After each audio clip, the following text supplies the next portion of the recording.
Thank you so much, David, and also many thanks to the chairs of the Subcommittee on Security and Defense and the Delegation for Relations with the NATO Parliamentary Assembly. And it's really a great pleasure and honor to be back here and to meet with you all. Many new faces, but also some familiar faces from last time I met this part of the European Parliament.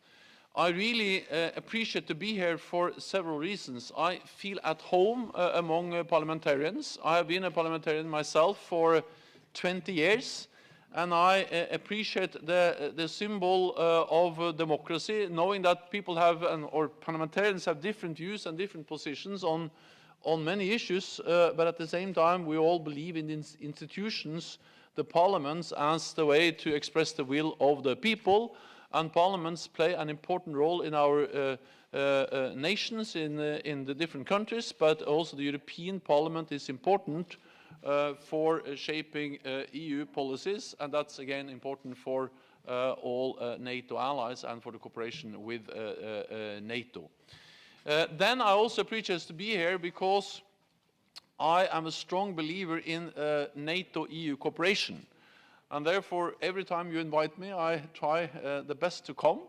I also welcome the fact that I have a very close relationship with the new leadership in the European Union. My old friend Ursula von der Leyen, she was defense minister for many years, so we developed a very close partnership, cooperation, and also with Charles Michel. I just last week I met the EU foreign ministers in the Foreign Affairs Council with also High Representative Borrell, and in 2-3 weeks Joseph Borrell will come to the NATO Defense Ministerial meeting.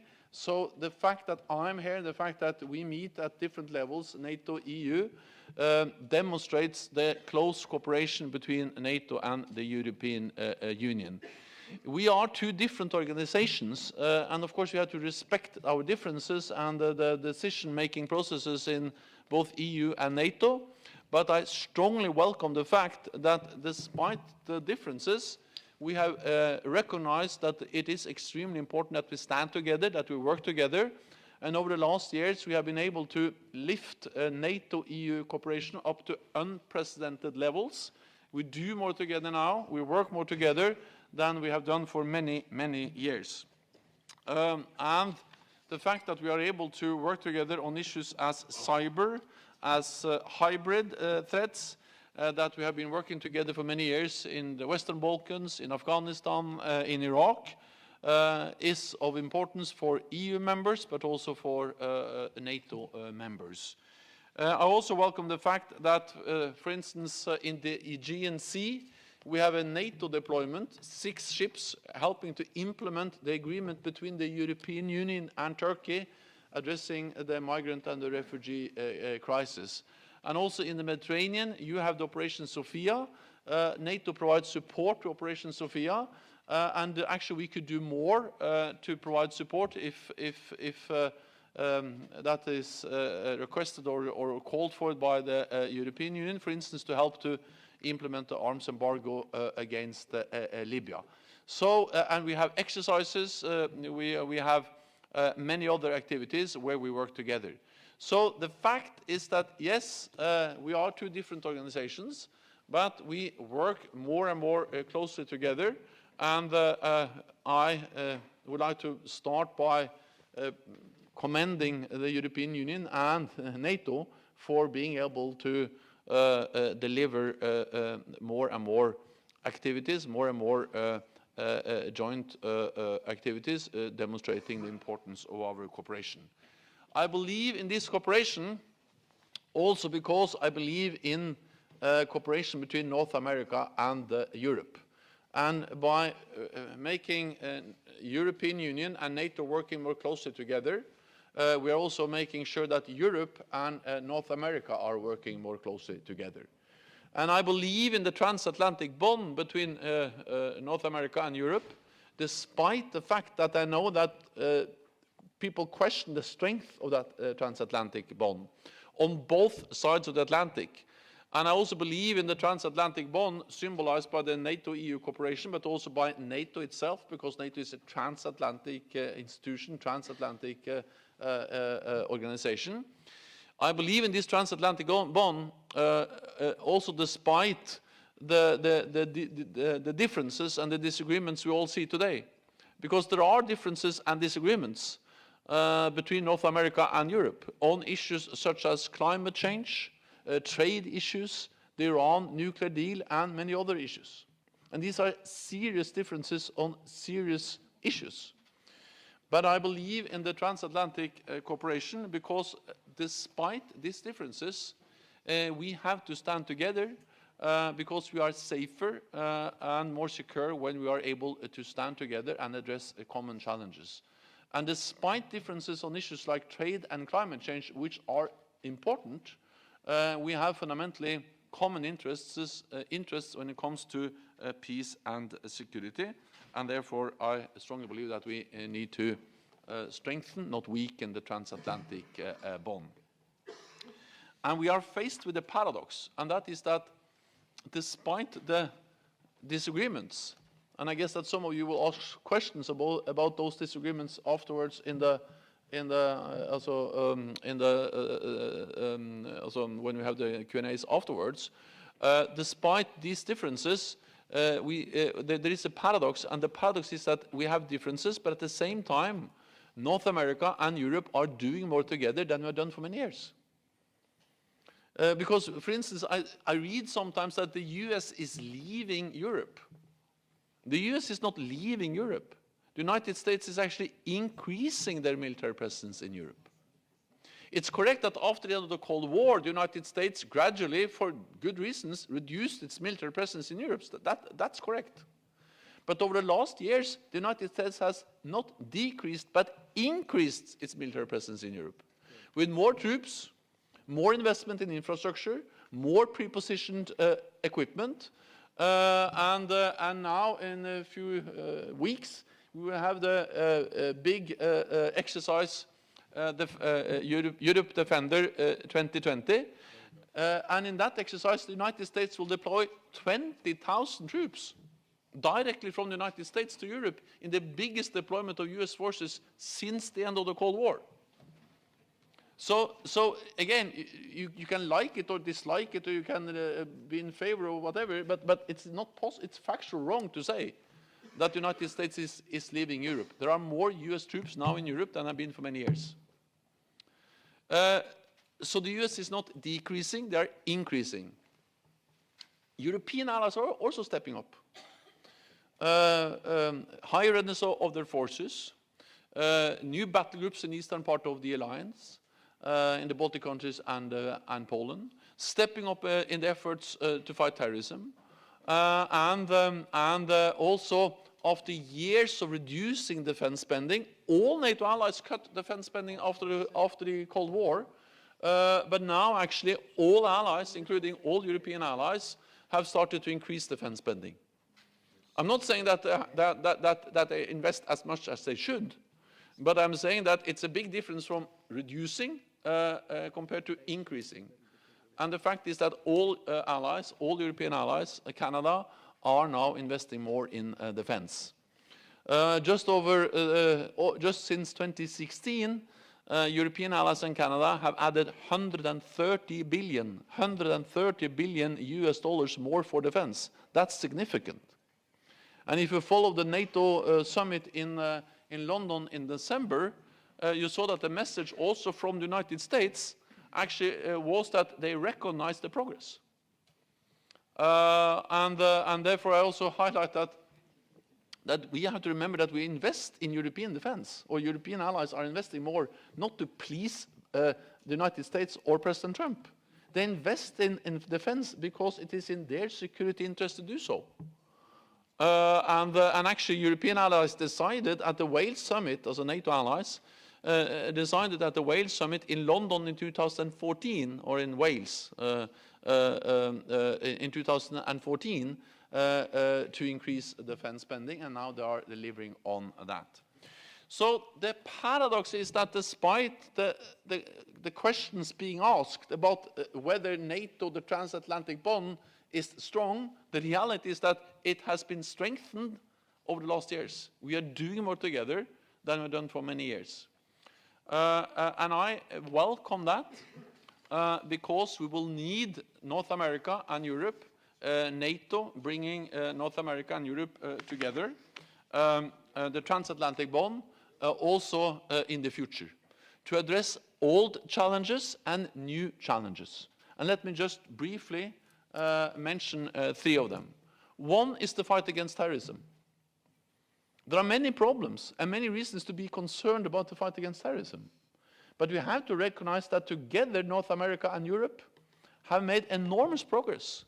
Not so many months ago, ISIS controlled a territory as big as the United Kingdom, millions of people, and we saw the brutality of that organization, beheading people, using rape as a military tool, slavery, a brutality which is hard to imagine. Now all that territory is liberated, and ISIS has lost control over the territory and the people they controlled just a few months ago. This is a joint effort by North America and Europe with some partners. And it's not a small thing, it's a big thing. It required an enormous effort, but we managed. I just would tell you that I'm afraid that we forget the danger that this can come back. So therefore we need to continue to provide support to Iraq. The fight against Daesh is not over, they are still there. And therefore also, of course, I regret that both the global coalition to defeat Daesh, where all allies, NATO allies are a member, and also NATO is a member, has been forced to suspend the training activities we provide to Iraq. I regret that, but I really hope that we can resume those activities as soon as possible, because Iraq needs support. If not, we risk that Iraq will slide into conflict and ISIS may return. And therefore also we are now looking into what more we can do.